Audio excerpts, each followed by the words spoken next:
Hello everyone, कैसे हो सब लोग। आई होप कि सब बहुत अच्छे से होंगे। इस वीडियो में हम डिस्कशन करने वाले हैं सेक्शन ई के क्वेश्चन नंबर 32 के सॉल्यूशन के बारे में। अगर आपने इसे प्रीवियस वीडियो अभी तक नहीं देखा है, साथ ही साथ आने वाले वीडियोस का सॉल्यूशन देखना चाहते हो, तो कंप्लीट प्लेलिस्ट का लिंक मिलेगा आपको डिस्क्रिप्शन में। तो एक बार डिस्क्रिप्शन आप जरूर चेक कर लोगे। साथ ही साथ अभी तक हमें टेलीग्राम पे ज्वाइन नहीं किया तो फटाफट से टेलीग्राम पे भी ज्वाइन कर लोगे। सेक्शन ई में क्या है, व्हाट ए पार्ट में दिया हुआ है कि what is the effect of temperature on the solubility of glucose in water. ठीक है, यानी कि ग्लूकोज के सॉल्युबिलिटी जो होता है वो क्या होता है। अगर आपको ली कैटेरियल प्रिंसिपल याद हो तो उसमें हमें दिया गया था कि टेम्परेचर जो होता है वो डायरेक्टली प्रोपोर्शनल होता है सॉल्युबिलिटी के। किसके होता है डायरेक्टली प्रोपोर्शनल? तो सॉल्युबिलिटी के डायरेक्टली प्रोपोर्शनल होता है। डायरेक्टली प्रोपोर्शनल का मतलब क्या हुआ है कि ऑन इंक्रीजिंग टेम्परेचर,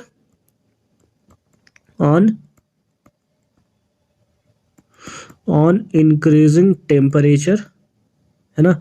यानी कि अगर आप टेम्परेचर को इंक्रीज करते हो तो सॉल्युबिलिटी ऑल्सो इंक्रीजेस, है ना। क्या लिख दोगे? सॉल्युबिलिटी ऑल्सो इंक्रीजेस, है ना। अगर आप टेम्परेचर को इंक्रीज करते हो तो सॉल्युबिलिटी भी क्या होगा? इंक्रीज कर जाएगा। ठीक है, अच्छी बात है। बी पार्ट में आओ। बी पार्ट में क्या दिया हुआ है? इब्राहिम कलेक्टेड, है ना, Ibrahim collected a 10 ml each of fresh water and ocean water. Ibrahim है जो कि 10 ml फ्रेश वाटर लेता है और ओशियन वाटर लेता है। ठीक है, ही observe that one sample labelled P freezes at 0 degree Celsius and other Q at -1.3 degree Celsius. Ibrahim forget which of the two, P or Q, was ocean C? Help him to identify which container contain ocean C। देखो क्या है कि इब्राहिम जो है दो water ले रहा है। एक ले रहा है फ्रेश वाटर, एक तरफ लिख लेते हैं, एक ले रहा है कौन सा? Fresh water. और एक तरफ ले रहा है कौन सा? Ocean water. कौन सा ले रहा है? Ocean water. तो तुम्हें याद होना चाहिए कि जो फ्रेश वाटर होता है उसमें नॉर्मली हमें क्या देखने को मिलता है? केवल वाटर देखने को मिलता है, केवल जो H2 होता है वो प्रेजेंट होता है। जबकि अगर ओशियन में बात करें तो वाटर के साथ साथ उसमें प्रेजेंट होता है सॉल्ट। क्या प्रेजेंट होता है? सॉल्ट NaCl के फॉर्म में वो प्रेजेंट होता है। ठीक है, और आपको पता है कि अगर कोई हमारे पास एक बॉटल है जिसमें केवल वाटर प्रेजेंट है तो वाटर हमारा फ्रीज करता है कितना? 0 डिग्री सेल्सियस पे। लेकिन सॉल्ट क्योंकि वो हमारा कैसा है? नॉन वोलाटाइल सॉल्यूट है। तो जब एक वोलाटाइल सॉल्वेंट में यानी कि वाटर में अगर एक नॉन वोलाटाइल सॉल्यूट ऐड करते हो तो उस केस में हमें DFP देखने को मिलता है। DFP मतलब डिप्रेशन इन फ्रीजिंग पॉइंट, यानी कि फ्रीजिंग पॉइंट उसका क्या होता है? डिक्रीज कर जाता है।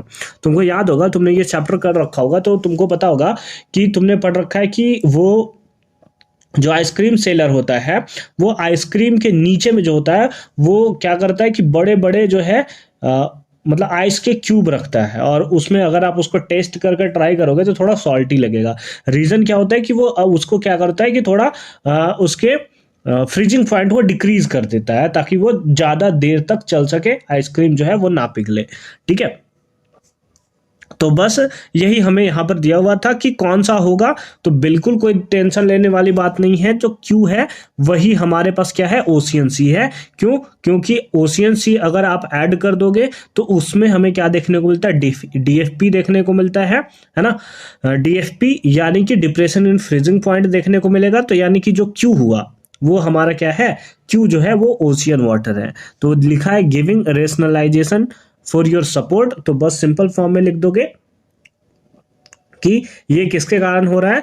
तो due to the presence of salt it freezes at the lower temperature, यानी कि डिप्रेशन इन फ्रीजिंग पॉइंट। ठीक है, तो इस टाइप से सिंपल फॉर्म में इसका जो है आप आंसर कर सकते हो। ठीक है, चलो आ जाओ सी पार्ट में आ जाओ। सी पार्ट क्या है?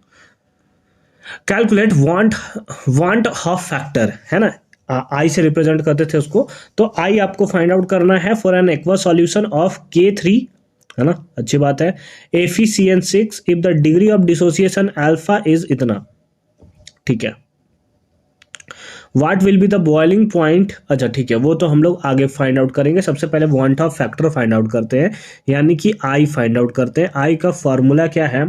अगर तुमने चैप्टर सॉल्यूशन अच्छे तरीके से कर रखा है तो वांट ऑफ फैक्टर आई का फॉर्मूला था दैट इज 1 प्लस, क्या था फॉर्मूला? एक बार फिर से लिख दूं मैं, वन अच्छा नहीं दिख रहा यार, क्या बोल रहा हूँ, वन अच्छा नहीं दिख रहा ना, लिख देता हूँ 1 plus n minus 1 into alpha, into क्या अल्फा, जहां पर n क्या होता है, n होता है number of ions, number of ions. अगर तुम देखो तो आपके पास आयंस कौन सा है, दैट इज K3CN6, ये आपको दिख रहा है ना, सॉरी K3, एक सेकंड रुक जाओगे, हमें क्या दिया हुआ है K3 और उसके साथ साथ Fe, और Fe के बाद लिखा हुआ है CN6, ठीक है, ये आपको देखने को मिल रहा है, ठीक है, ठीक है। तो कितने आयंस होंगे इसमें, तो पोटेशियम का ये 3 आयंस देखने को मिलेगा, यानी कि 3K+ आपको देखने को मिलेगा। और ये जो ब्रैकेट वाला पार्ट होता है, ये जो ब्रैकेट वाला पार्ट हो, ये अगेन डिसोसिएट नहीं होता, याद रखिएगा। ये कितना आयन है, एक ही आयन है ये, ठीक है। तो 3 आपको मिला पोटेशियम का और 1 मिला वो, यानी कि टोटल कितना हो गया, 4, ठीक है।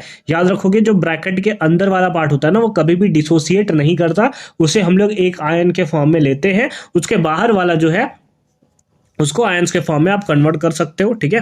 तो 3 और 1 4, तो n का वैल्यू कितना मिल गया आपको, 4 मिल गया, ठीक है। तो आ जाओ पुट करते हैं, i का वैल्यू कितना हो गया, 1+4 माइनस का 1, और अल्फा का वैल्यू दिया था, डिग्री ऑफ डिसोसिएशन कितना दिया था, दैट इज 0 पॉइंट इंटू 0.852, ठीक है। तो i इज इक्वल्स टू कितना आएगा, 1+3 इंटू 0.852, ठीक है। तो i इज इक्वल्स टू 1+3 2 जा 6, 5 3 जा 15, है ना, कैरी 1 और 25, है ना, 25, यानी कि कितना आया, 2.556 हमें देखने को मिला। ऐड कर दोगे तो i का वैल्यू आपके पास निकल कर आ जाएगा कितना, 3.556, 3.556, ये आपके पास मिल गया वांट हाफ फैक्टर, इसका कोई यूनिट नहीं होता, तो ये सिंपल फॉर्म में आपको आंसर देखने को मिलेगा, आंसर देखने को मिलेगा।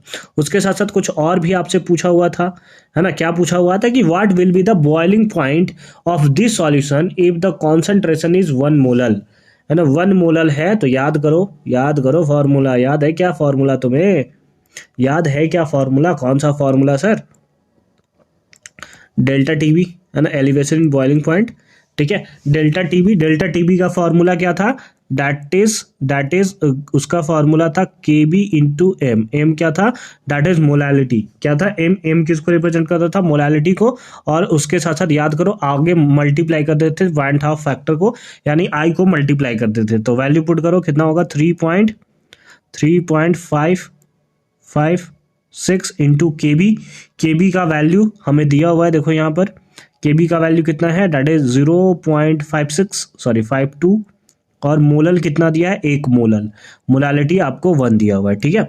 तो सिंपल फॉर्म में आप क्या कर लोगे, इसका मल्टीप्लीकेशन कर लोगे, एक सेकंड मेरे को दो, है ना, मल्टीप्लाई मेरे को करने देते हैं, एक बार कैलकुलेटर का यूज करते हैं, कितना है 3.556 इंटू का 0.52, ठीक है। तो ये आ रहा है कितना, दैट इज 1 पॉइंट, है ना, 1.849, है ना, 849, तो इसको ऐसा करते हैं 1.85 जो है ये हम लोग लिख देते हैं, ठीक है, ये हम लोग लिख लेते हैं, ठीक है। तो इतना आपको देखने को मिलेगा 1.85, ठीक है, इतना किसका मिला, दैट इज डेल्टा टीबी का वैल्यू आपको देखने को मिला, जो कि हमें इसका आंसर देखने को मिलेगा, ठीक है, जो कि हमें इसका आंसर देखने को मिलेगा, ठीक है।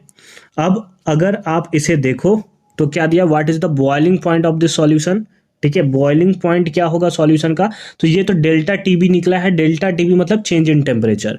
स्टार्टिंग में अगर आप देखो, है ना, स्टार्टिंग में आप देखो तो वाटर का अगर हम लोग बात करें तो उसका बॉइलिंग पॉइंट कितना होता है, 100 डिग्री सेल्सियस, और डेल्टा टीबी यानी कि एलिवेशन इन बॉइलिंग पॉइंट कितना हुआ है, 1.5 डिग्री सेल्सियस, है ना, डिग्री सेल्सियस होगा ये, डिग्री सेल्सियस।